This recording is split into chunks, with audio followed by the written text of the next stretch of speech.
Hi, everyone. I want to welcome you all to this teach-in titled Sudan Revolution and Counter-Revolution. Thank you for being here, and thank you also to the various co-sponsors of this forum, including Internationalism from Below, the Tempest Collective, Africa as a Country, DSA Afro-Socialists and Socialists of Color Caucus, Dissenters, New Politics, Review of African Political Economy, Spring Magazine, and Haymarket Books.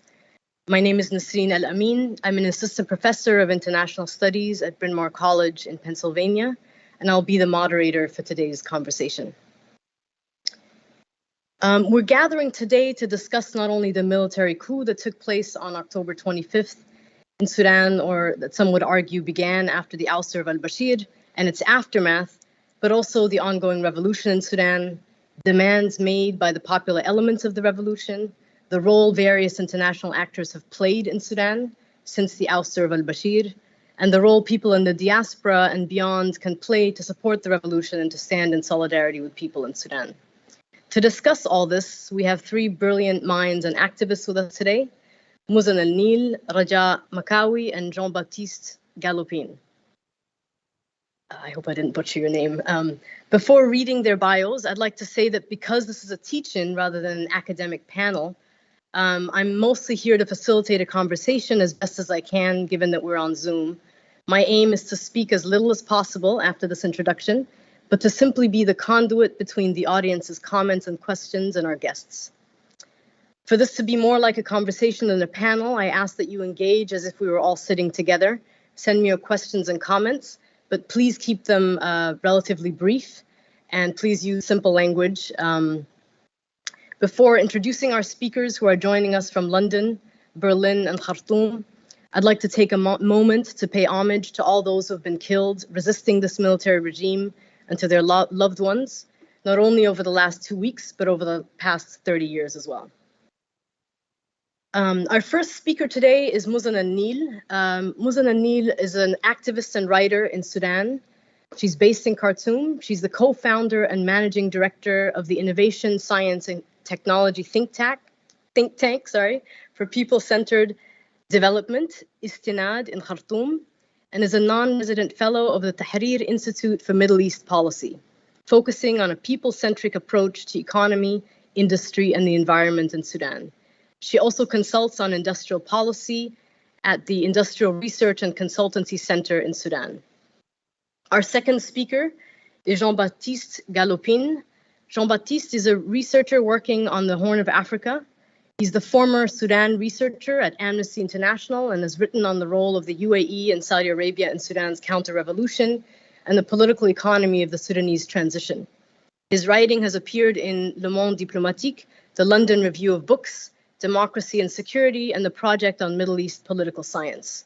He holds a PhD in sociology from Yale University. And our third speaker today is Raja Makawi. Raja is a Sudanese democracy activist living in London. She's principal editor on the Debating Ideas platform at African Arguments, as well as leading publications and website administrator at the Rift Valley Institute. She's co-author of Sudan's Unfinished Democracy, The Promise and Betrayal of a People's Revolution, forthcoming in March from Hearst Publishers, and honorary research associate at the Institute for Humanities in Africa. Previously, she was commissioning editor with Z Books. And so with that, I'm going to hand it over to Muzan, who's going to speak first. Thank you. Hello. Thank you, Nasreen, for the introduction. Thank you, everybody, for your time. I hope to be able to reflect the situation on the ground in Sudan and amplify the voices of the Sudanese resistance, since the Sudanese people have been under a nationwide internet shutdown for 15 days now, since the coup, causing any communication from inside the country similar to this one to require a good amount of extraordinary measures and a good amount of risk as well. Let me start with some background.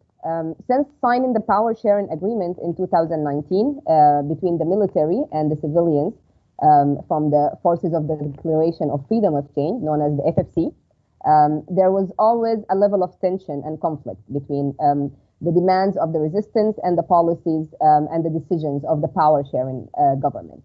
The resistance was organized in neighborhood resistance committees, which were initially in charge of field operations. That's organizing protests, building barricades, distributing pamphlets, and so on. The committees evolved to become basically the political voice of the streets over the past 2 years. And this included several conflicts and protests against the policies of the government, such as delay of the investigation and trials for the victims of the massacre of June 2019, deprioritization of amending key legislations, economic liberalization policies, and so on. The protests, however, always were polite, assuring support for the government before mentioning the demands. That was due to the messaging of the government and the ruling bloc, which repeated that any objection to the government will lead to handing the power to the military. So, and economic liberalization policies were also promoted by the government as a necessary step to achieve reintegration in the international community and thereby somehow a success.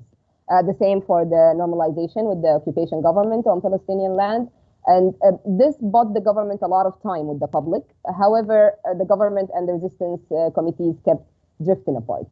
A lot of history happened in the past 2 years, but let's jump to a few weeks leading to the coup.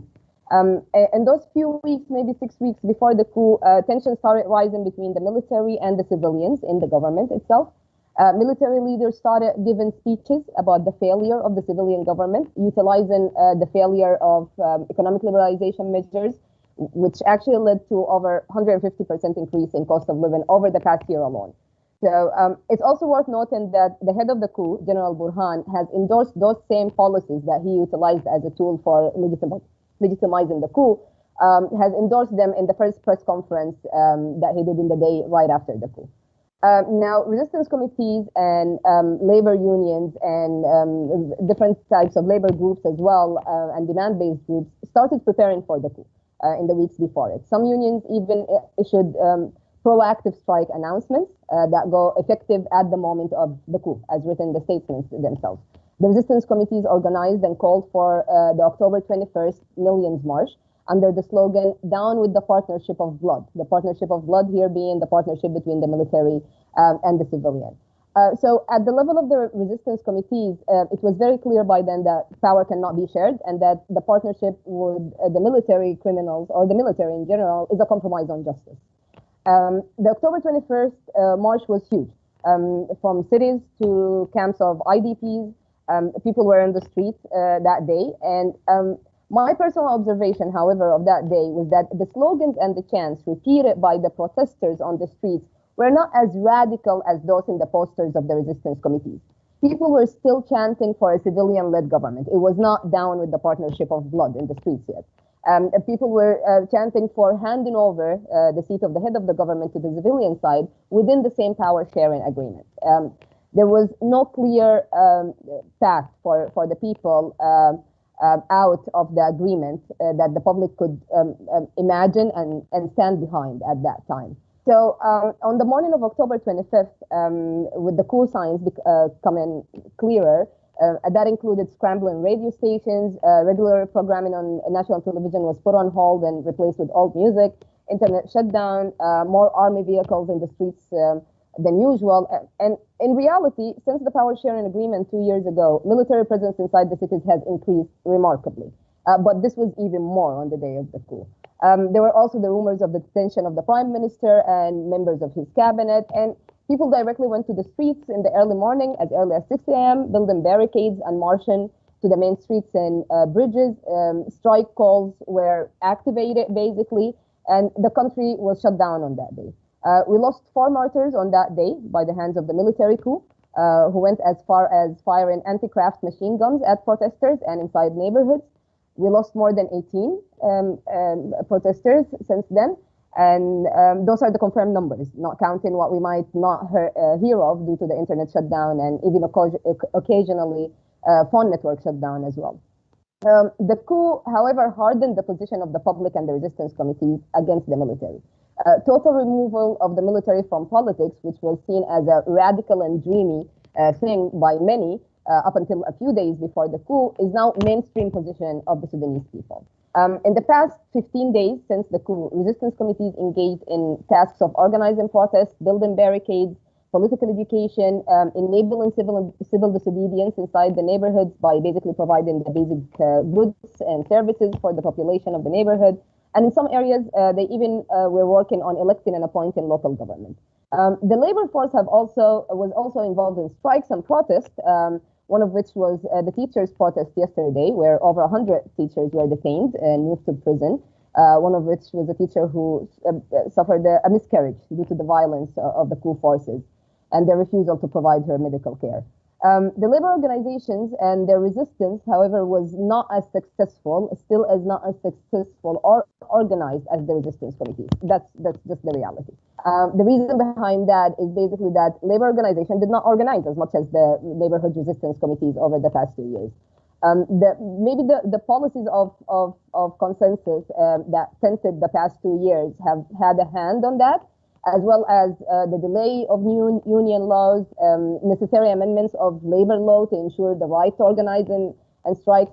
For example, unfair dismissal from work is not incriminated in Sudan, and it has not been over the past 2 years. It was not even an issue that was touched or prioritized by the government, which weakened the workers' positions in organizing or utilizing strike as a tool of protest. The government's interest in accession to WTO might have a big hand in deprioritizing progressive labor laws, and also the government's prioritizing of IMF and World Bank requirements, and thereby their demands which prioritized pro-private sector laws. Labor laws in general were a field where international think tanks invested heavily in Sudan to divert and slow the process, to push for forms of organization that are less threatening to the state and to the businesses.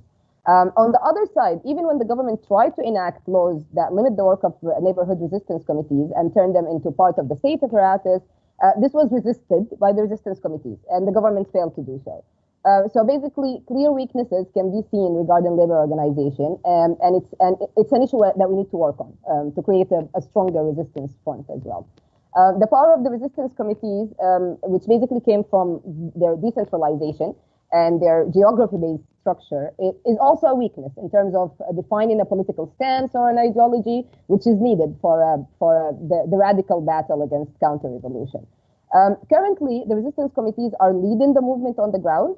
They are deciding the schedules, the routes of the marches, and the barricades where they go. They're also deciding the slogans and the demands. And there have been many attempts previously to create a structure that brings together many resistance committees. However, those efforts were accelerated during the past 15 days since the coup. Coordinating bodies are being created to bring together resistance committees at the level of the city or even at the level of the state in some places. And the aim is basically to be able to act faster and take decisions and implement them faster. And also, those coordination efforts include attempts to create joint demands. Such efforts are currently limited by the internet shutdown, making coordination between states very difficult. So there's more coordination within the same state. So I know more of the coordination inside Khartoum. I don't know much about the coordination, Khartoum being the capital. I don't know much about the coordination outside the capital. But also working on joint sets of demands has been a path for the committees into discussing revolutionary scenarios, imagining different forms of governance, of constitution-making process, and to review those scenarios and demands and imaginations in a more critical manner than they did before. The committees are engaged thereby in intellectual work as much as they are engaged in protests and building barricades. However, you can watch the news about Sudan on big regional and international networks for days and not hear a word about resistance committees and not know that resistance committees exist. Although all protests are planned, called for, organized by the committees, mainstream media still insists that these are protests answering the calls of the FFC, the Forces of Freedom and Change. The media is both unable and unwilling to understand and reflect the real role of the resistance committees. The committees and their organizing is what stopped the coup, basically, from being successful or being fully successful. They are for the main tool that we as Sudanese people like to share with the revolutionaries around the world. And it's also important to point out that, in my opinion, the committees, as important as they are and as much of an important figure they are right now, they have their limitations. Being geographically based and originally designed for field work, they will not be capable of evolving into the revolutionary organization, in my opinion, at least not easily, and not without some serious divides if that is to happen. The committees are united now, definitely, against the coup, and that is understandable at the time of war, which is where we are right now. However, at the time of peace, this unity cannot hold. The contradictions of interest between the different neighborhoods will appear. We know that from analysis, and also we know that from experience, because it was not very long ago when the committees in upper middle class neighborhoods were coordinating with the police to secure their neighborhoods, or doing public campaigns against illegal immigrants living in their neighborhoods. Those committees cannot hold unity with other resistance committees in poorer neighborhoods, where the police is basically the main face of the state and the main enemy. So building the revolutionary organization is therefore, in my opinion, a task that we are still to start seriously. There's a base, but we are still to start seriously. However, right now, the resistance committees are united against the coup with clear 3 no's slogan against the military. That is no partnership, no negotiation, and no compromise. The main enemy, therefore, here are the mediators. The different efforts to restore pre-coup power share, the pre-coup situation of power sharing. Major parties involved in that include the representative of the UN General Secretary in Sudan, who is heavily invested in mediation efforts between the military and the detained prime minister. Also, the U.S. envoy to the Horn of Africa, who called the demands for removing military from politics unrealistic demands, and who also described the military's violent reactions to protests and the killing of over 18 protesters. He described that as military exercise and restraint. There are also national mediators, of course, including businessmen, civil society figures, who are heavily funded through their think tanks or NGOs by European think tanks and American aid.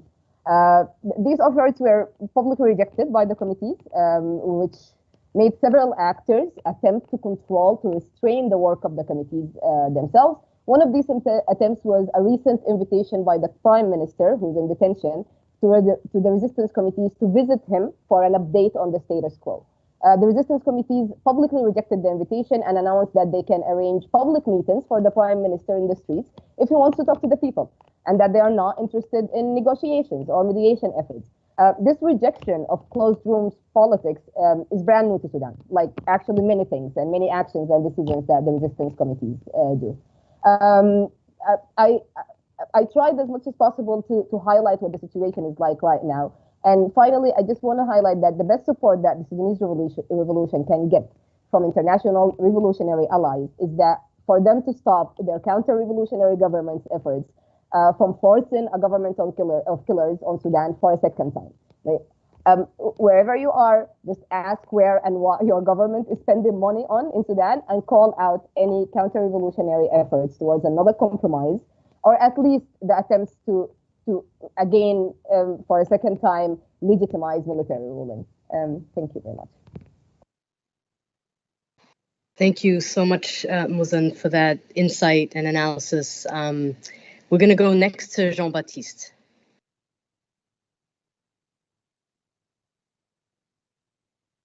Can you hear me now? Yeah. Good evening, everyone. First, I'd like to thank the organizers for inviting me to speak at this panel. It's a pleasure to be in such smart company. Danny Postel from Internationalism from Below reached out to me and asked that I speak about the impact of regional counter-revolutionary efforts in Sudan. And that's a topic I discussed in a number of pieces I wrote, including for the project on Middle East political science, as well as a policy brief I put out last year for the European Council on Foreign Relations, and I encourage you to have a look at them if you can. I will speak about these dynamics, but I also would like to take the opportunity to reflect on the similarities and the differences of the current episode we're seeing with what happened in 2019. And also, I would like to take stock of the past 2 weeks since the coup to reassess the strategic landscape of what remains a very fluid situation. The main point I'd like to develop today is that the current situation bears a superficial resemblance to the revolutionary period of 2019, but a lot has actually changed since then, and we are in many ways in a very new and more dangerous moment right now. So for those who do not follow closely, I guess it makes sense to briefly go over some of the relevant developments in the past 2 years. In December 2019, President Omar al-Bashir, who had taken power in a coup in 1989, was struggling in the face of a spiraling economic crisis. He was running out of options politically also. He'd been an expert at playing one side against the other, but after doing so for so long, he had few allies left, both domestically and internationally. The United Arab Emirates and Saudi Arabia stopped their financial support to his government on that month of December 2018. And shortly afterwards, after Bashir lifted subsidies on bread, Sudanese people took to the streets in protest. 4 months later, in April 2019, the mobilization reached a critical mass.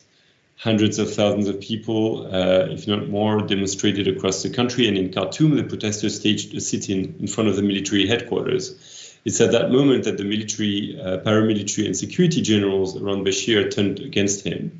They removed him and they installed the so-called Transitional Military Council, or TMC, a junta. But the demonstrators refused to back down, and they continued their sit-in, demanding a civilian government.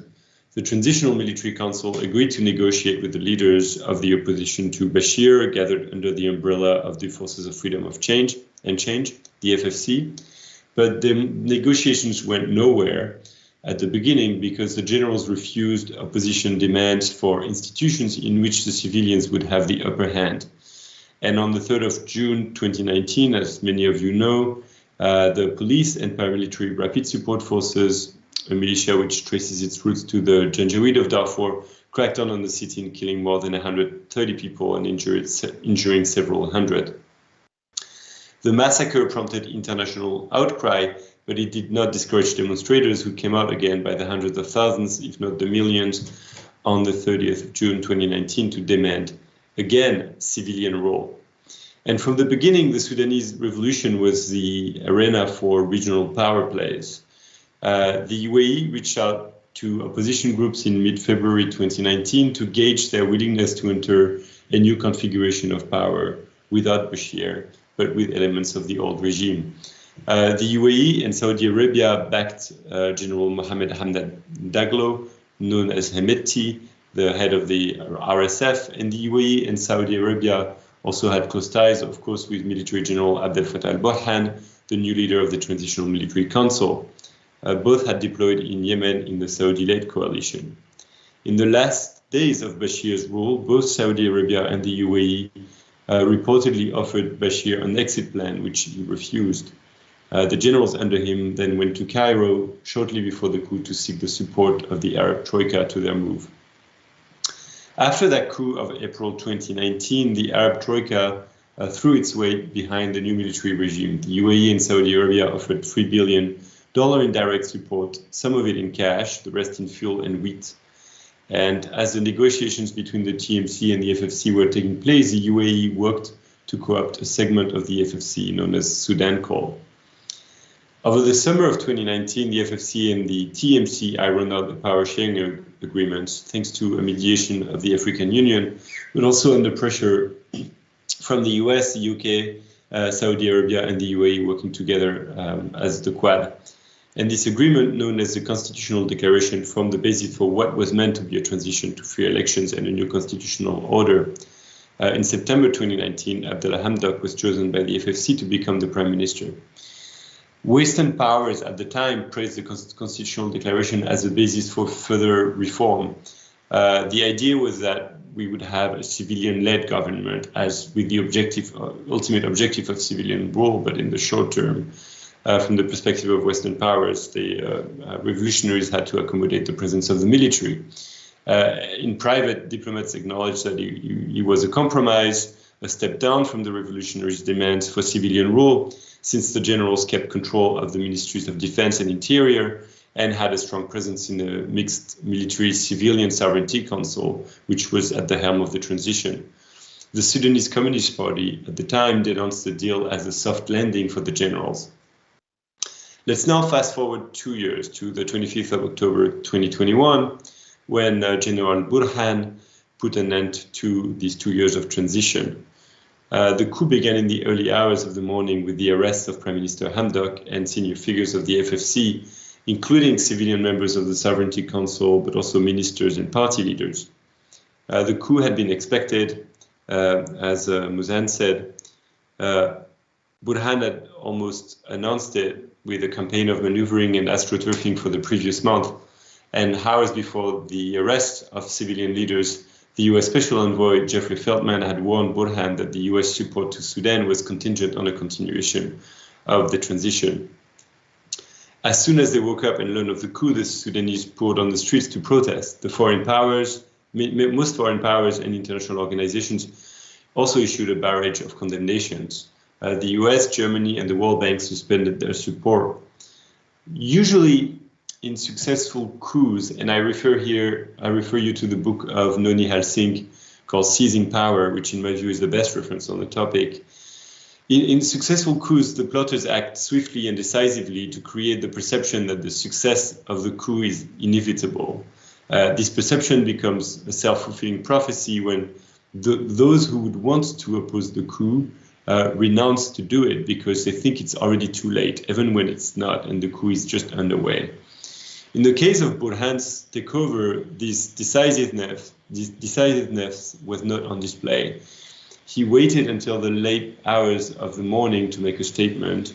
He made vague promises to hold elections and appoint a civilian cabinet of technocrats, but he hadn't lined up anyone for the job of prime minister.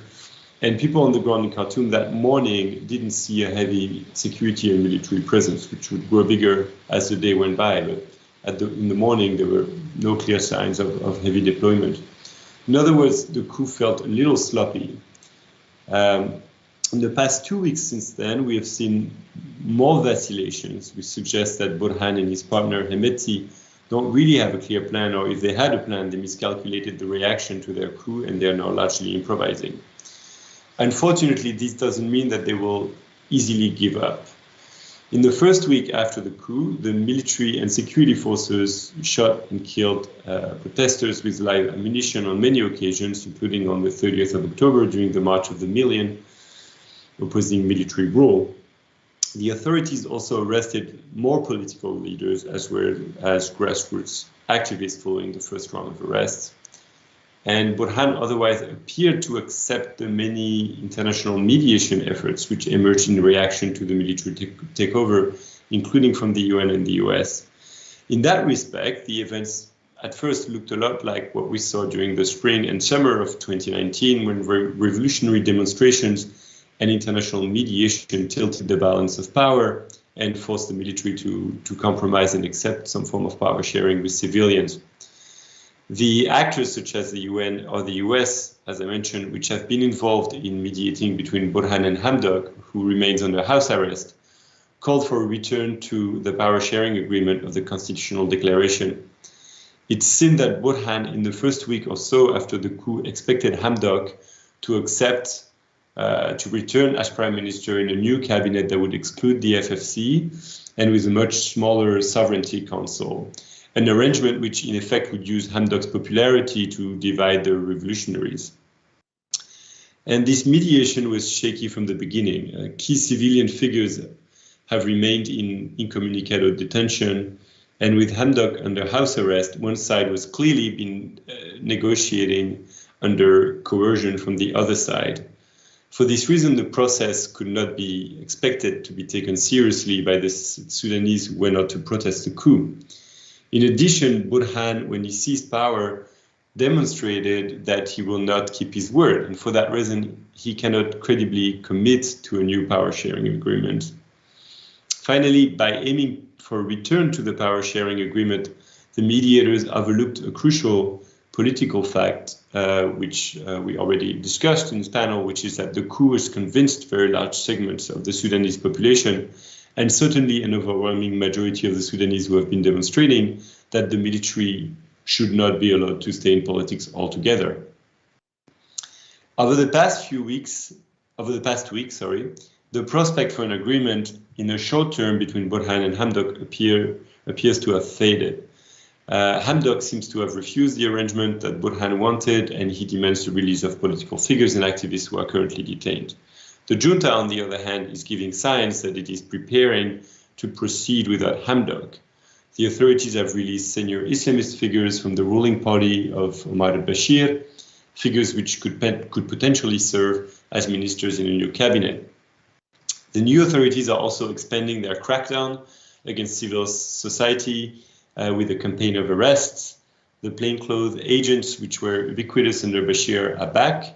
The authorities have, embarrassingly enough for the UN, arrested interlocutors of the UN Special Representative, Volker Perthes, who was among the mediators. And yesterday, 110 people, as Musa mentioned, were arrested, mostly teachers and members of the resistance committees, following a teachers' protest.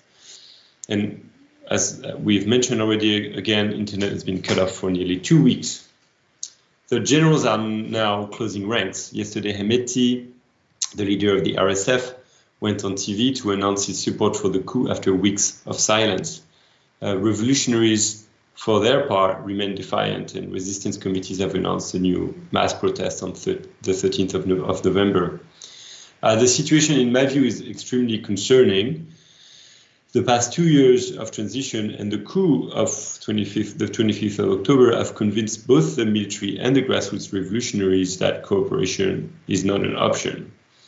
Even if international mediators somehow manage to convince Burhan and some civilian leaders to strike an agreement, the deal would lack popular legitimacy and protests will continue, which is likely to lead to further repression.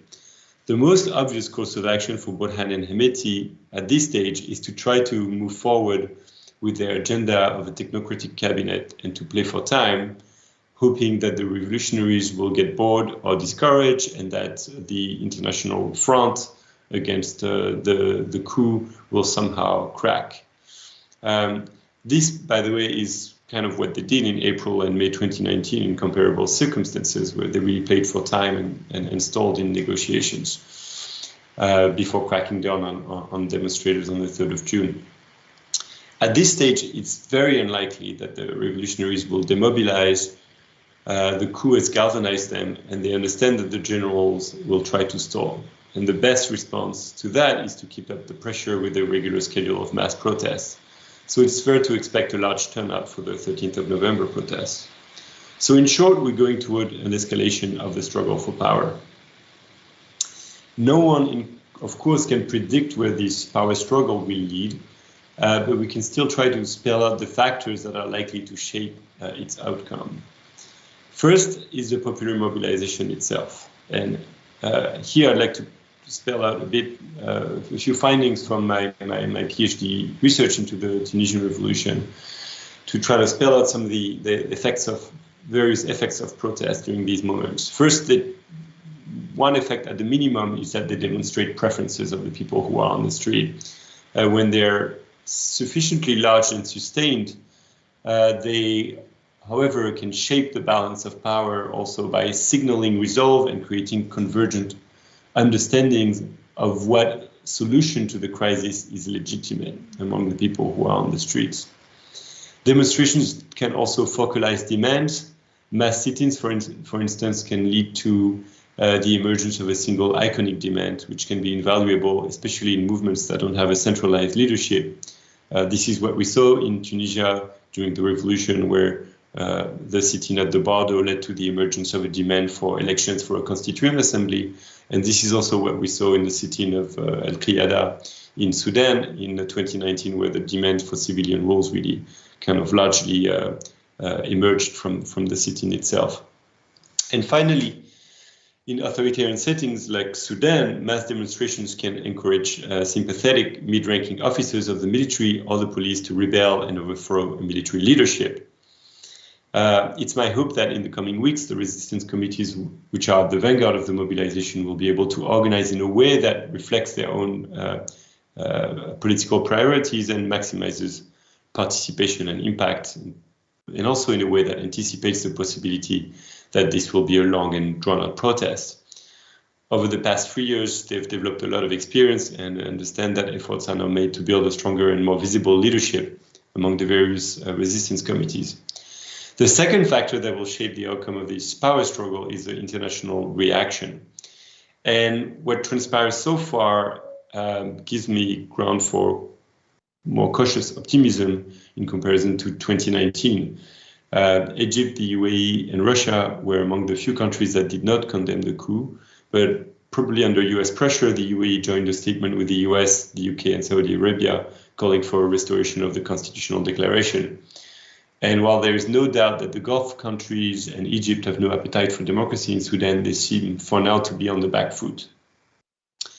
A third factor is the position of the armed groups from Sudan's peripheries, which joined the transitional institutions in the wake of the Juba peace agreement last year. They've been split on the coup. Some have opposed it, but even the two groups that have veered in favor of the coup, the Justice and Equality Movement and the Sudan Liberation Army of Makawi, these two groups have also vacillated, and it will be important to watch in the coming weeks whether they go all in support of Burhan and Hemeti. If they do, it will be very bad news for revolutionaries. And finally, the dynamics within the military and security forces will be crucial in determining the junta's response to protests. The coup cast a veil over the deep divisions between the military and the RSF. The military itself is also not immune to factionalism, though we have very little visibility on what is happening there and what the main fault lines are. Now that Burhan and the generals have overturned the transition and taken the risk to isolate Sudan internationally again, it's not clear how they will respond to the pressure from the streets. Will they make concessions, or will they instead decide to go all in with the repression? The internal divisions within the military and security apparatus could break out in the open on the occasion of such fateful moments and decisions. So I've spoken too long already, so I will leave it at this for now, and I'm looking forward to our discussion. Thank you so much, Jean-Baptiste. So I'm going to hand it over to Raja. Okay, I've not prepared a presentation, but what I'm going to do is just try and comment on Jean-Baptiste and Muzan's very well thought out presentations. And since the discussion is about revolution and counter-revolution, I was going to try and kind of try and thresh out some of the counter-revolutionary features that kind of, you know, pop out or kind of are seen visible when dealing with some of these issues. One of the counter-revolutionary characteristics or features that have been present in the 2018 revolution from the beginning was the depoliticization of the process from the beginning. And it was driven at two levels. First, at the level of the public, the pro-democracy movement itself, the street, but also within the kind of more organized institutional aspects of it. And this has a history in Sudan. Obviously, the public is very well aware of the historical problems and shortfalls of the Sudanese civic and civilian parties, and the failure to transit, and the failure on their part to transition to democracy. There are huge issues that have to do with trust and reliability, as well as other things. And for that reason, they opted to kind of, you know, sideline anything that had to do with politics, and that's almost impossible in a process like this. At the level of institutions, whether they were the Sudanese professional associations, the union, the different unions, the workers, you know, the modern forces that were involved in the process of the revolution, they condoned a meritocracy to replace the politics at the state level. And that, from the onset, created the problem where the people handed over the business of governance to models, as opposed to process that was, grassroots driven and reflected the needs and the realities of the Sudanese people, as well as the class struggles and the root causes of Sudan's many problems, the reason why we've reached this stage today. And so I would say that the maneuvering tactics that Muzen had explained at the beginning of the pro-democracy movement of the public, in an attempt to try and kind of save the very little kind of progress that they had achieved through installing a part civilian government, at some point also worked against them eventually. And to that end, there's going to have to be a lot of work at this point done by the resisting committees and by other pro-democracy forces to deal with the depoliticization issue. I mean, its roots are still quite strong, and when you hear people talk and support the revolution and demands of the revolution, it still comes across as depoliticized. This process of consciousness raising and intellectual homework that Muzen has also referred to earlier requires a great deal of immersion in politics at every level if it's going to deliver in the next stage what is needed to push this transition really forward. I think Muzen mentioned this earlier as well when we were talking about the weakness that had to do with the unionization element of the grassroots mobilization. I also wanted to mention here that the nature of Sudanese politics over the last 50 years, because of autocratic governments, autocratic military systems, banning multi-party politics, alternative groups that are mostly professional or union-based, it took on a political character that was necessary at the time, but eventually it became, its consequences were, as we saw in the aftermath of the revolution, when the government was the transitional government was sworn in, the kind of factionalism that we saw in the SPA and the politicization of it, and was some of the consequences of.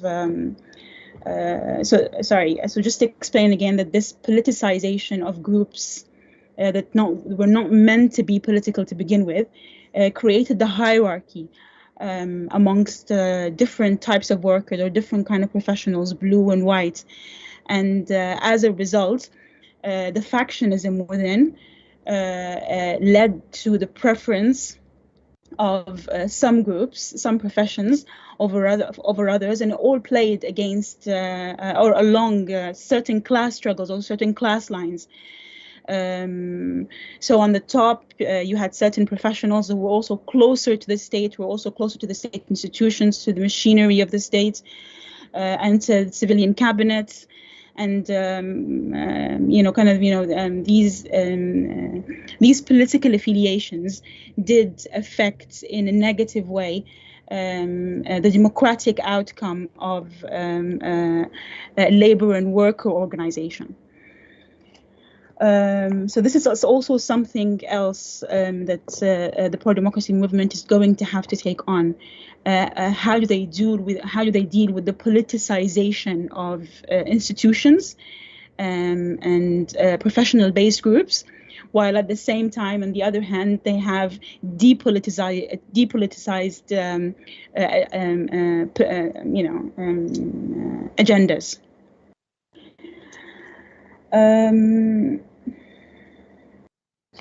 One last issue I wanted to mention is also, and just to follow up on what Muzen already mentioned, is about the class struggles within the resistance committees.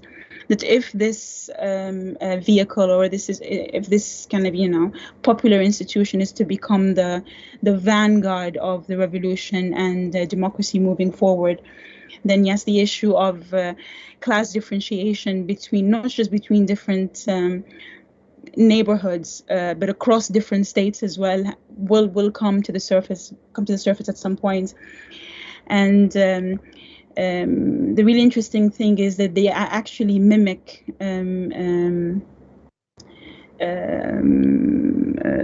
the politics of the transition to a degree. So some of the more known neighborhood committees that have achieved quite a bit and kind of achieved some fame over the past 2 years are ones, for example, that have managed to democratically elect their members. And obviously this is a great thing and an achievement that you don't even see in parties that are 60, 70 years old. But there's also a concern that liberal or liberalized democratic kind of mechanisms of election would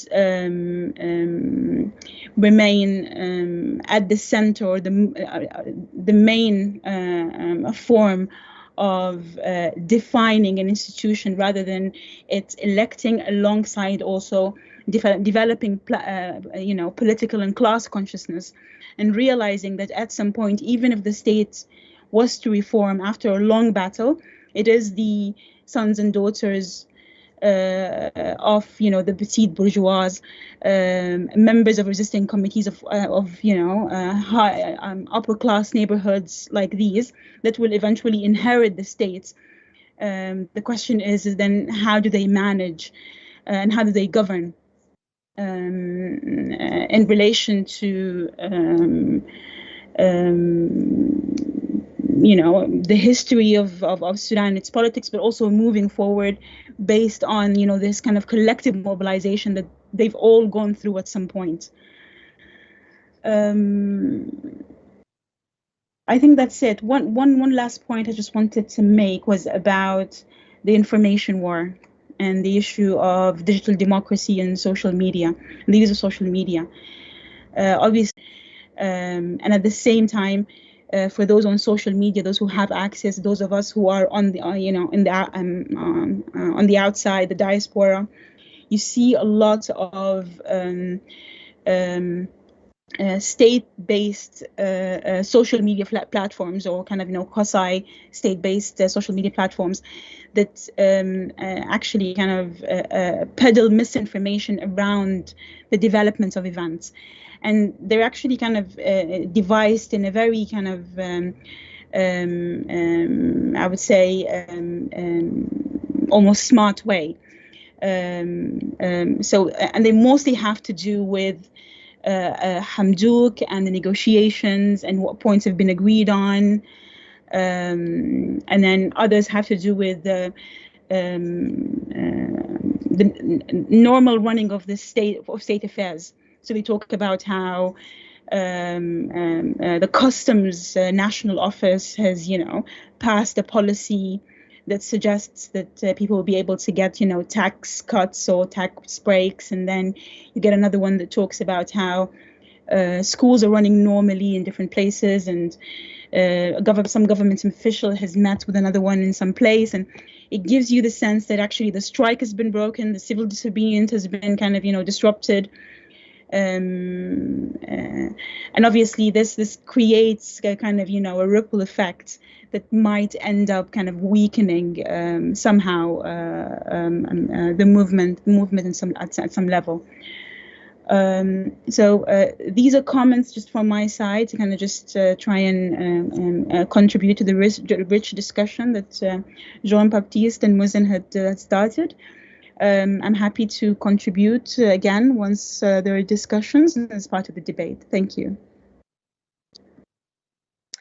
Thank you so much, Raja, and everybody else for your insights, your analysis. Also, I know it's very late where you are, so I appreciate you also being here with us and kind of, staying present and focused at this time of night. I'm going to actually got some questions from the audience, but I wanted to first see One, if you might want to respond to each other now that you've all spoken. One question that kind of remains, I don't think that we've touched on, is the role, if any, that people in the diaspora, but also people interested in, who are not part of the diaspora, who are interested in supporting some of the entities and organizers on the ground, what their role might be. And I should preface this by saying that I think we often overstate our role in the diaspora, but I'm curious to hear your thoughts on this, especially Muzan and Raja, but also, of course, Jean-Baptiste. And then I'll ask some of the other questions that have come from the audience.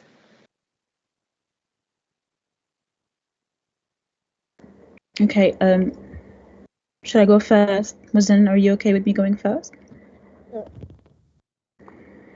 Okay, so obviously the diaspora has done quite a bit, not just for the last 2 years, but before that, and it continues to be the lifeline of the revolution, providing everything from funding to kind of, international pressure and advocacy, as well as technical support. But I have to say that, unfortunately, it didn't stop at that. The kind of integration and the continuity of the external, internal process has meant that this kind of, what I was describing earlier, the kind of depoliticized, kind of meritocracy-based, technocratic kind of face of a new democracy or a new Sudan, democratic new Sudan, took over, and it was fueled, by the presence of, the transitional, by the contributions of the diaspora, whether from remote, in terms of international aid funding that fueled through to Sudan in the form of projects or whatever, or in their actual kind of, presence. They picked up themselves and they went back to Sudan, and they just, they became the rank and file of the state institutions. Obviously, intentions notwithstanding, I think the concern was that, again, if you try and run a government externally, then its collapse becomes much more easier.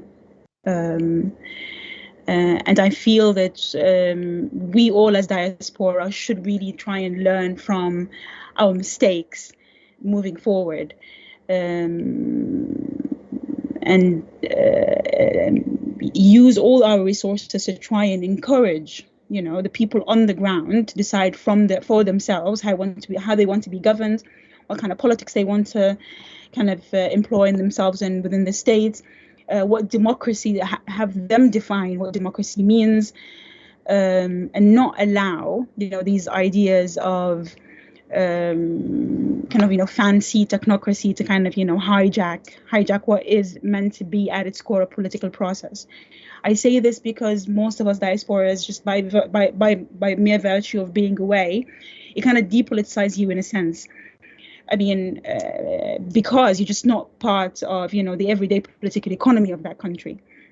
Your livelihood doesn't depend on it, right? And obviously that really is a game changer.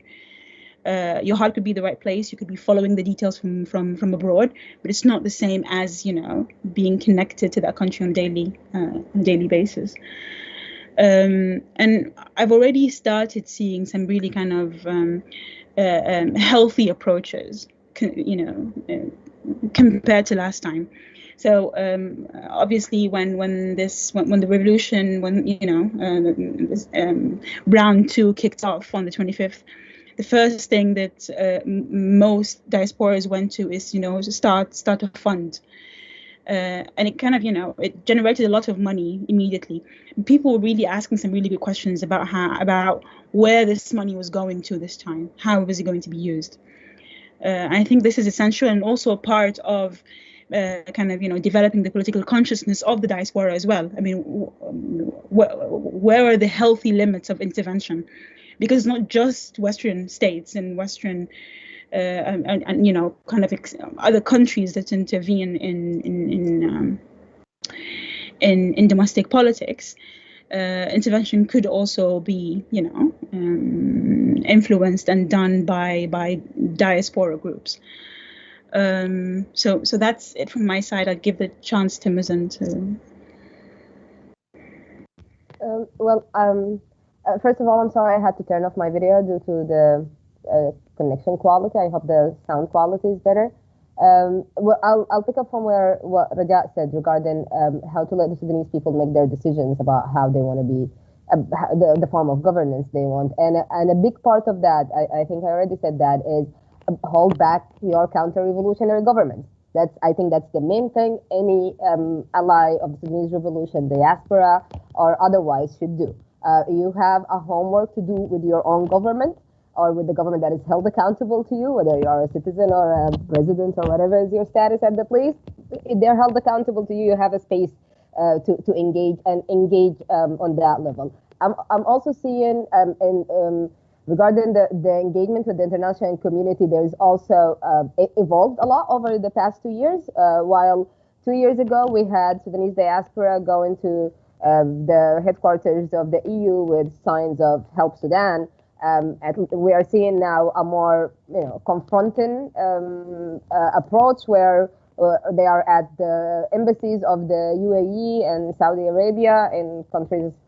For example, I just saw one in London, the embassy, in front of the UAE embassy, calling for the UAE to stop their counter-revolutionary intervention in Sudan. But there's also a very strong counter-revolutionary intervention by the British government itself that needs to be highlighted and called out. So I would say that's the first thing. There's a lot that people outside Sudan can do to help the Sudanese resistance, but most of that we can actually do. We can actually fight our battle internally. Just please hold your counter-revolutionary governments. That's all from my side. Thank you. Jean-Baptiste, I don't know if you want to add anything or if you want me to move to the questions. There's some questions coming from the audience as well. Yeah, I'll leave the questions coming. I just very briefly on the question of politicization, depoliticization. I agree there was a bit of a fallback on the idea of kind of technocracy as a savior to the inability of much of the political class to kind of overcome their fragmentation, and I think that was a major source one major reason why the transition kind of stalled pretty quickly, especially on the issue of the formation of the Transitional Legislative Council. I do think, though, that if things continue this way and if really we are heading towards a sustained mobilization, I think new actors will emerge to replace the political elites that have kind of failed this transition period. And they will be a lot more politicized than the people they replace. Great, thank you. So here are some audience questions. I'm going to read out two, and then you can kind of decide how you want to answer. The first question here is to Muzan and Raja. A lot of scenarios are being drawn as possible exits from this current political dilemma. From your point of view, how do you envision the transition of this dilemma? And then a question to all panelists. What are the strengths that the current revolution can rely on to transition out of this historical political dilemma? So maybe we'll start with those. There's a couple more that I'll ask later.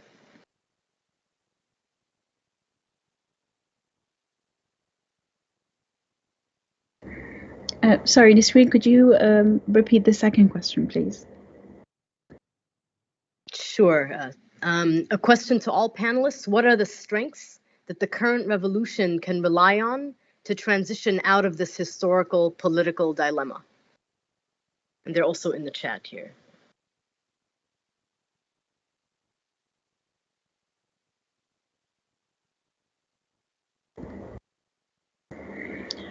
Okay, I can try and take the transition scenario, the first question. To be honest, the way I'm thinking about it is I'm not really kind of concerned a lot with, state or big man politics. I think there is a big chance that this kind of military takeover will stabilize. The coup will move forward. But what remains, I think, the most important element of revolutionary work at this stage is for the pro-democracy movement in the street and on the ground to build their institutions. Because there will come a moment, like it did 2 years ago, of rupture, right? When the system will fall. The question then is, can we afford to lose another opportunity?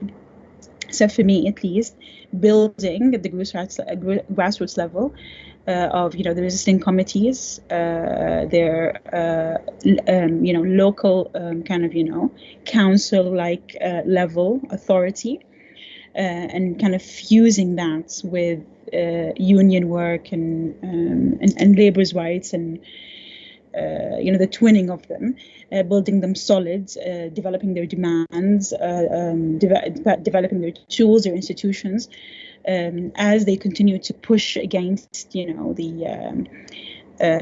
system. And the system isn't just the military, right? I mean, it's that this entire kind of elite system of power and wealth sharing that permeates every aspect of, state and everyday life.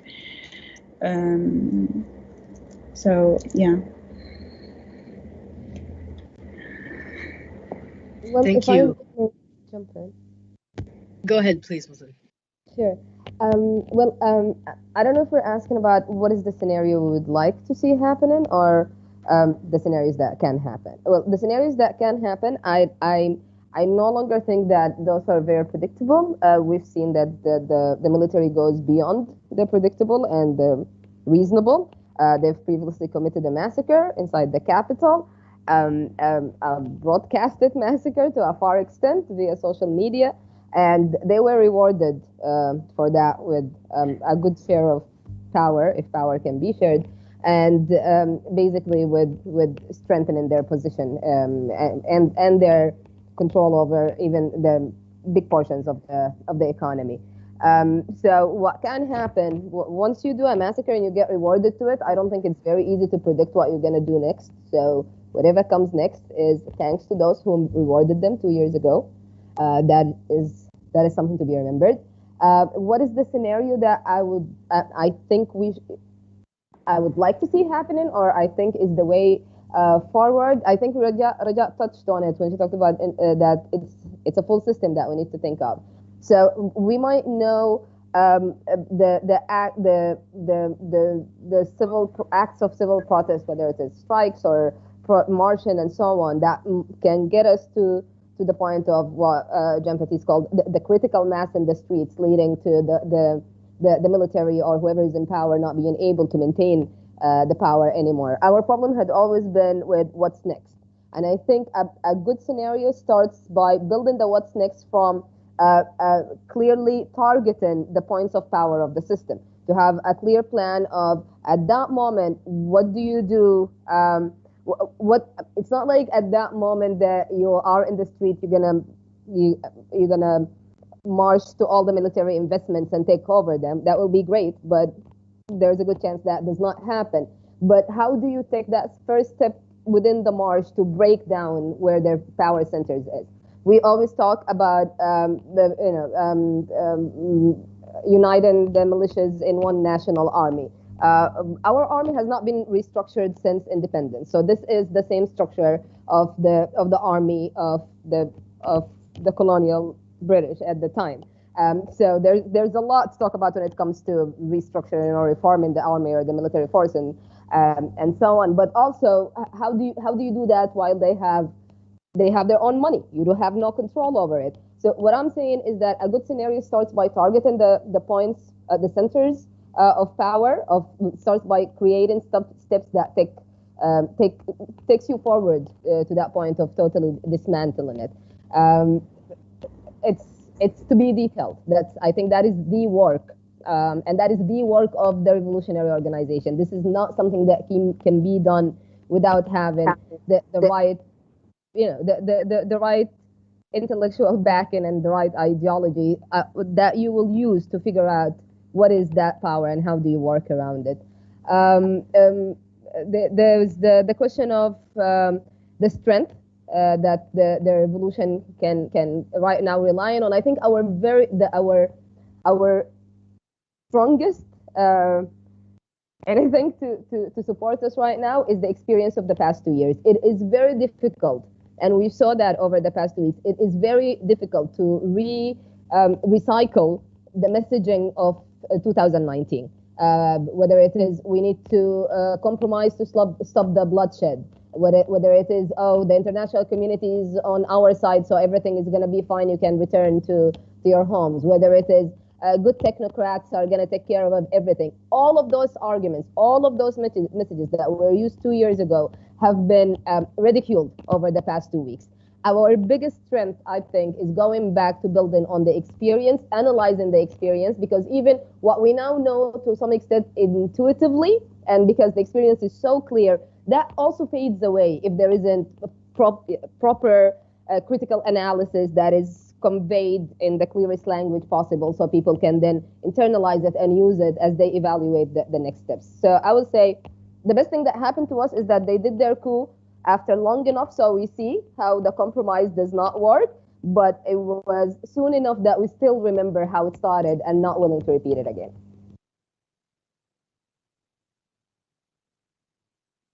Thank you, Mutharid.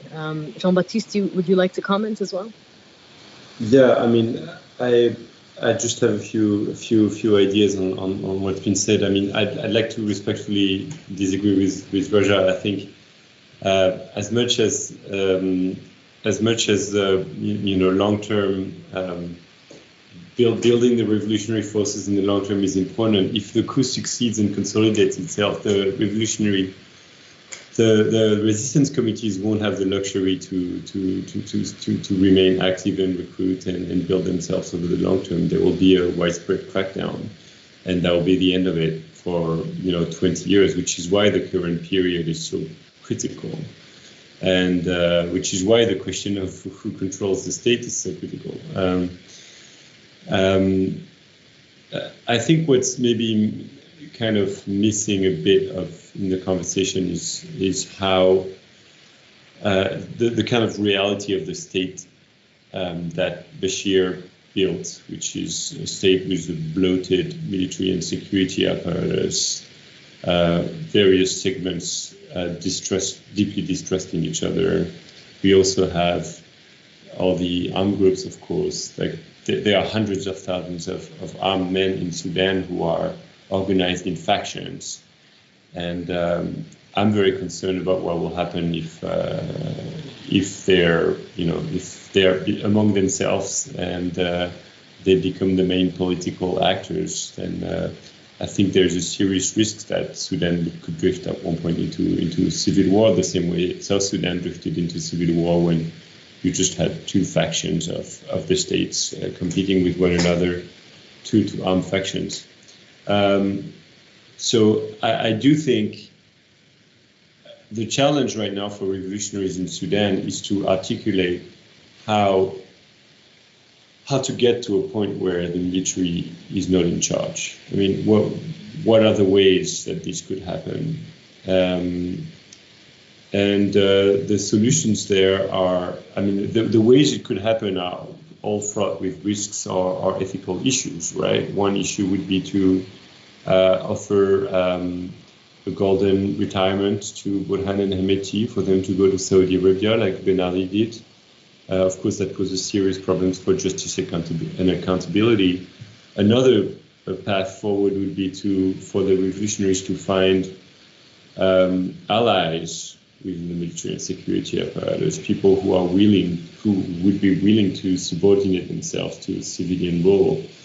But then the challenge comes in terms of identifying these people, in terms of these people taking action.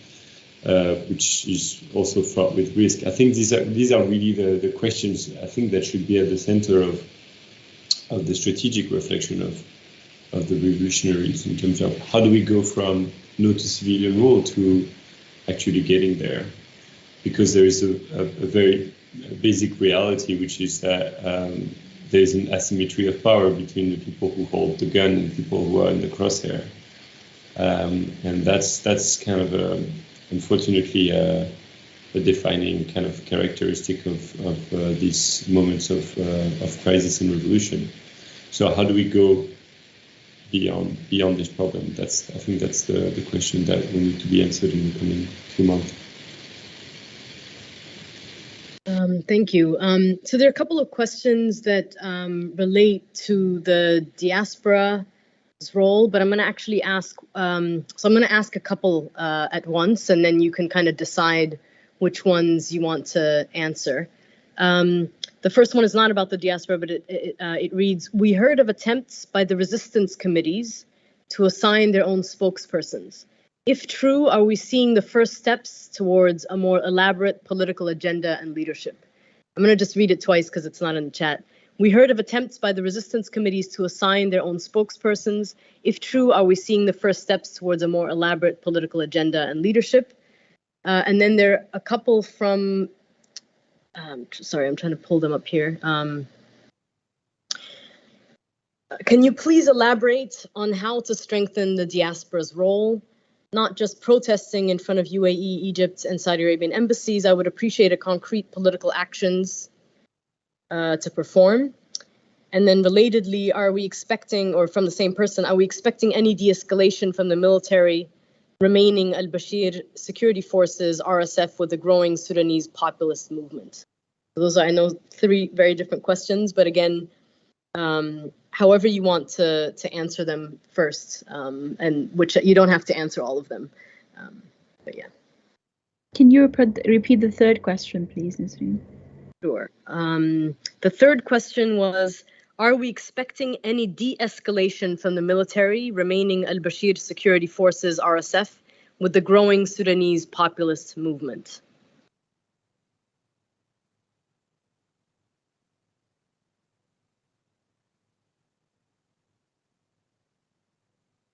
Let me start with the first question regarding the resistance committees. I think not only the appointing of official spokespersons, but the process of creating demands that we've seen happening over the past 2 years. We've seen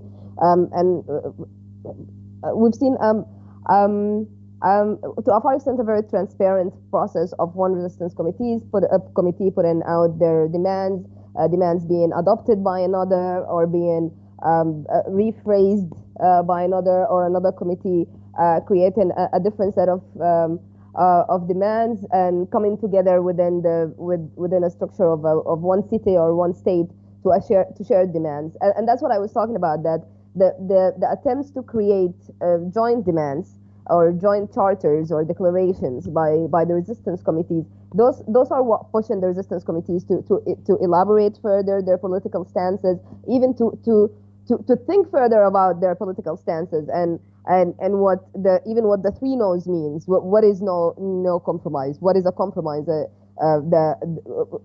what extent are we? Do we have a clear image of what is the state that we want to have, and anything that does not comply with it is rejected, or do we have certain values, broad line values that everything we cannot compromise on? So things had to move from slogans to more elaborated, and since they had to go through discussions, I imagine, between different committees that deepened the understanding, deepened gave them even more value and substance. And we saw that happen in real life. We saw that as the statements evolved in content and in nature and in phrasing over the past 2 weeks since the coup. So that was maybe the blessing of the coup, if there are any. I'll leave the questions regarding the diaspora to Rajat.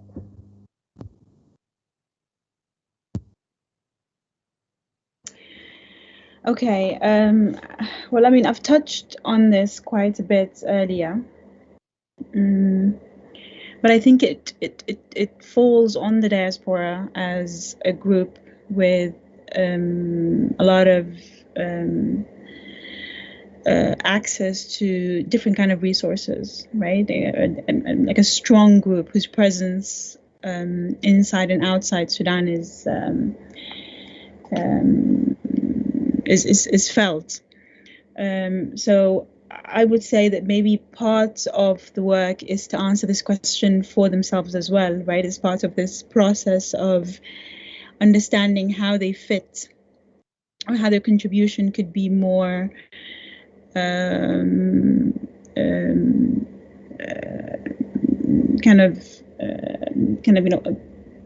has more of a positive effect. For example, two issues that came up in 2020, which was, the kind of the most stable year of the transitional period.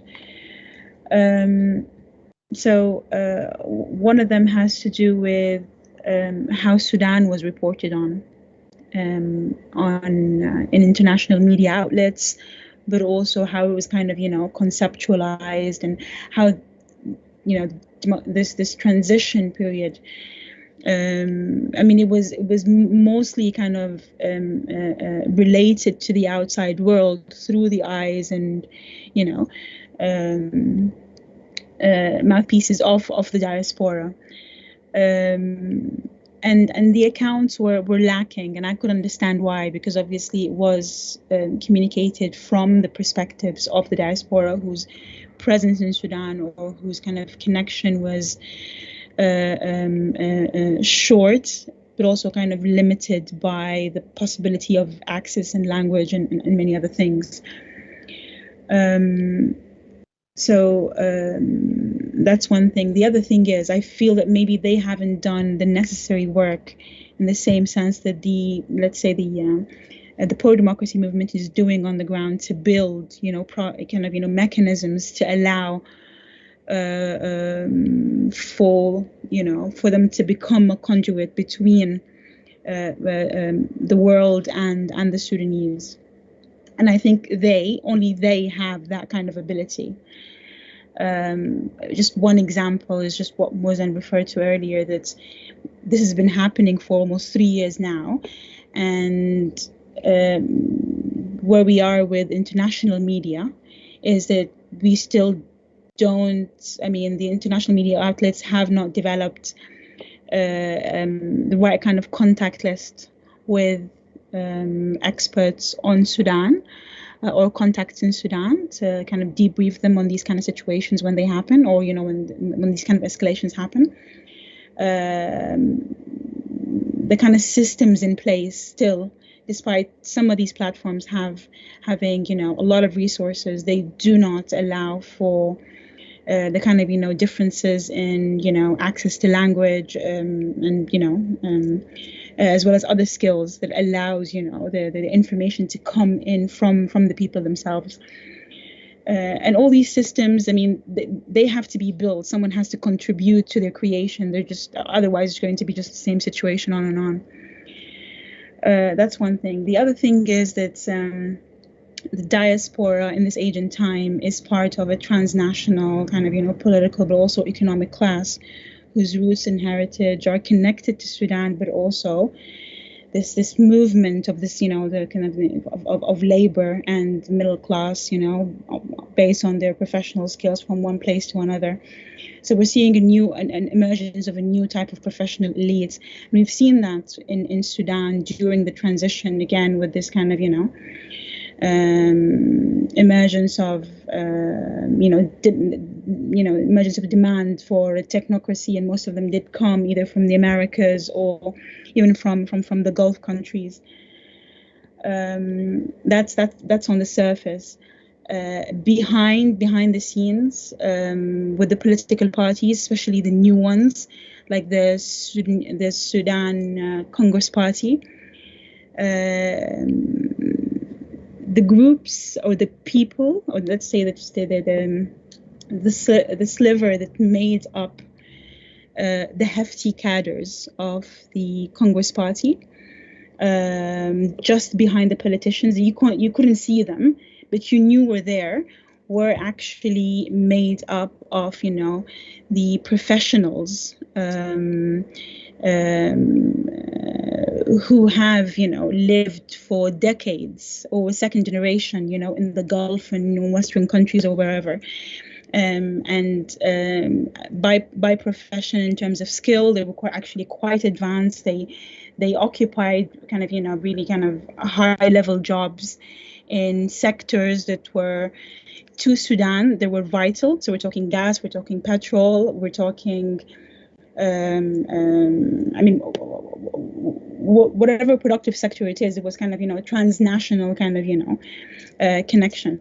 And they had the right kind of economic and political contacts, business and political contacts, but also within themselves they were quite powerful, and they now occupy these spaces within these new kind of political formations, and they got to kind of direct the process from behind the scenes to a degree. There remains a lot to be said and understood about these groups and their effects moving forward. But just to say that the diaspora aren't just a disconnected group whose, connection to Sudan is one of heritage or, annual visits to see the family. And we've all seen, for example, that Hamdouk's office was made up of some kind of really kind of influential kind of, international civil servants who were Sudanese, but who had moved on and worked in really kind of influential places abroad. And they were also part of the system that kind of, facilitated the the international backing and international aid support. So they are present. Some of them have some kind of, quite the weight. And there needs to be an understanding of who they are, what they contribute, what their limits are, and also what are the consequences moving forward. Yeah.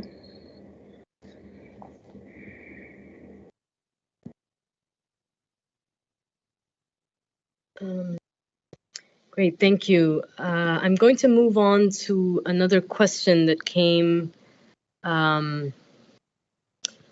I'm going to ask again 2 questions, and you can kind of decide how to, this first one is actually for Jean-Baptiste. Jean-Baptiste mentioned that both the US and Russia failed to condemn the coup. Can he elaborate on this, particularly Russia's response? Moscow even objected to calling it a coup. Yes, what is the significance of this? So that's the first question to you, Jean-Baptiste. And then the second one is one area that has been really neglected is tracing illegal flows of money in and out of the country, not only for military and RSF, but also for the various armed groups. Why has this not happened? If you want me to repeat any of them, let me know.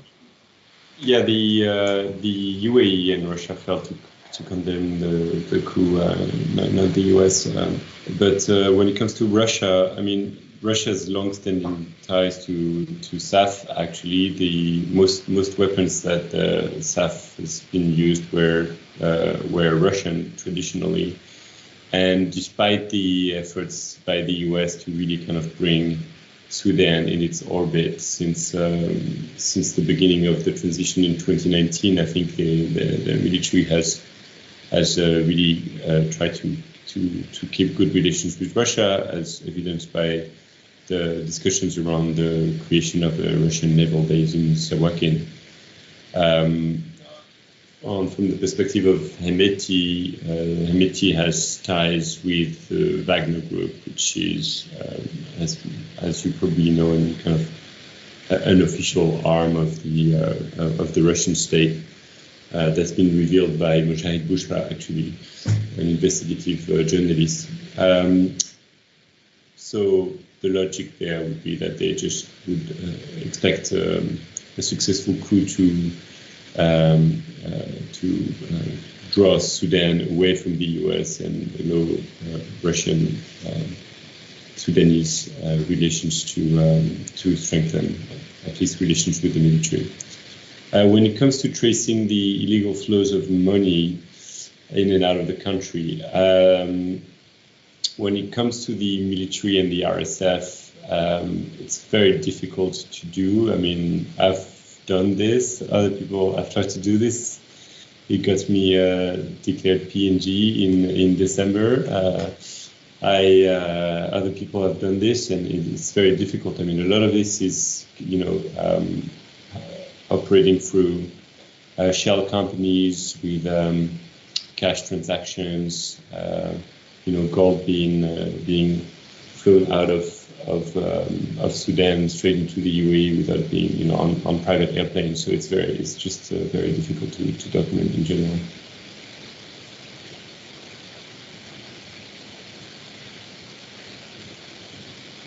We actually only have a few more minutes to wrap up, and I guess in closing, I'd like to ask you all to maybe tell us a few sort of parting words on anything you'd like to leave us with. If there's anything we didn't cover, or if there's something that you feel is important to mention that you didn't get a chance to say. If you could do that, that would be great.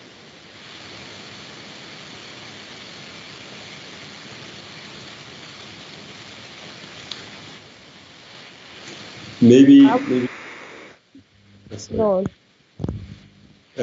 just a quick point, just to reiterate that in my view, in configurations like we have right now, the demonstrations work best when they're focalized in one location and they are sustained.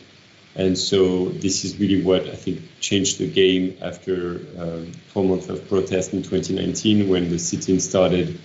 The sit-in at the time appears to have been partly enabled by Salah Ghosh, who enabled protesters to enter the area of the sit-in of the military headquarters. So there were some internal games happening within the regime that allowed this to happen.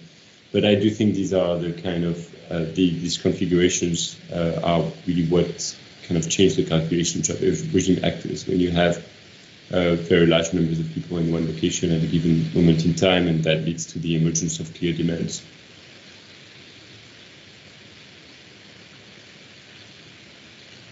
Nothing new from my side, but I would like to highlight and repeat the importance of holding accountable counter-revolutionary governments, and that this is really, for now, the main thing that we can get from international or diaspora allies. And it is more important than anything else.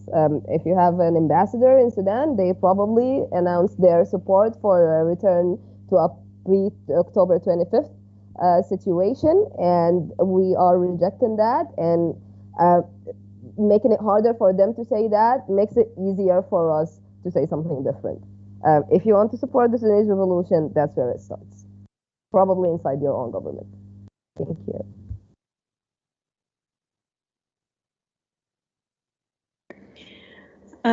Just that I saw a tweet from a fellow Sudanese the other day explaining the situation in simple but also brilliant terms.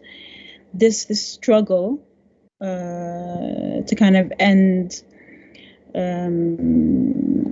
this kind of problematic business, political, and military elite alliance on the basis of political settlements of power and power and wealth sharing agreements actually precedes the CPA and has been present in Sudan since independence, or even before that, in one form or another. And that every generation in Sudan had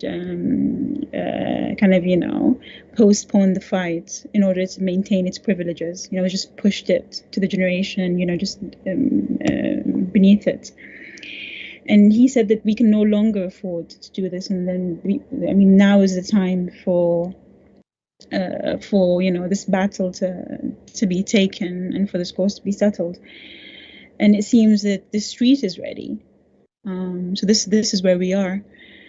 And I think also the issue, as Muzen said, is that you seldom hear these kind of narratives on mainstream international media.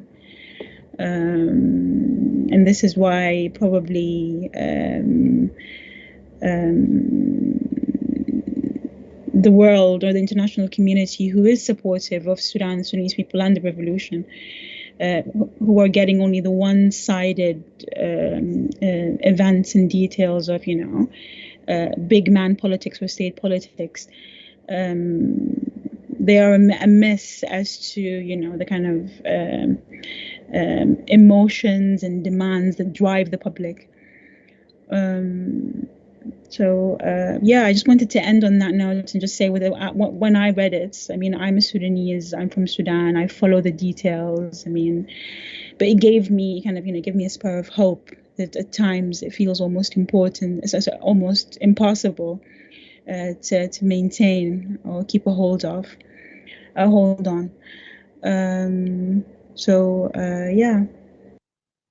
Thanks. Well, thank you so much. I think we're going to end on that note. I know there's still a lot of questions. I had some questions around sort of rural mobilizations and conversations around land reform. But I think what this means is that we need to continue these conversations. It's been really enlightening for me. I hope it has been for you as an audience as well. And again, I want to thank you, especially Muzan, for joining us today from Sudan. I know it's not easy, both accessing the internet, but also being present with us while also organizing on the ground. So I really appreciate all of you for being here and for sharing your insights and your analysis. Thank you very much.